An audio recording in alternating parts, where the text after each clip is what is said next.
செல்வந்தருக்கு ஒரு நண்பர் இருந்தார். அவர் பேனா வைக்கும் இடத்தை அடிக்கடி மறந்து விடுவார். இதனால் விலை மலிவாக நிறைய பேனா வாங்கி தொலைத்து விடுவார். இந்த கவனக்குறைவை நினைத்து மிகவும் மனம் வருந்தினார். அப்போது செல்வந்தர் தன் நண்பருக்கு ஒரு ஆலோசனை வழங்கினார். மிகவும் விலை உயர்ந்த பேனா ஒன்று வாங்க சொன்னார். அதன்படியே 22 காரட் தங்கத்தாலான பேனா ஒன்றை வாங்கினார். பிறகு 6 மாதம் கழித்து செல்வந்தர் அந்த நண்பரை சந்தித்தார். பேனா மறதியைப் பற்றி விசாரித்தார்.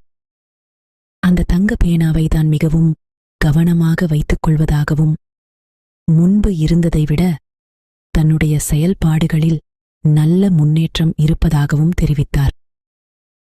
இதுதான் நம்முடைய வாழ்க்கையிலும் நடந்து கொண்டிருக்கிறது. நாம் மதிப்பாக உணரும் ஒவ்வொன்றையும் கவனத்துடன் பார்த்துக் கொள்கிறோம்.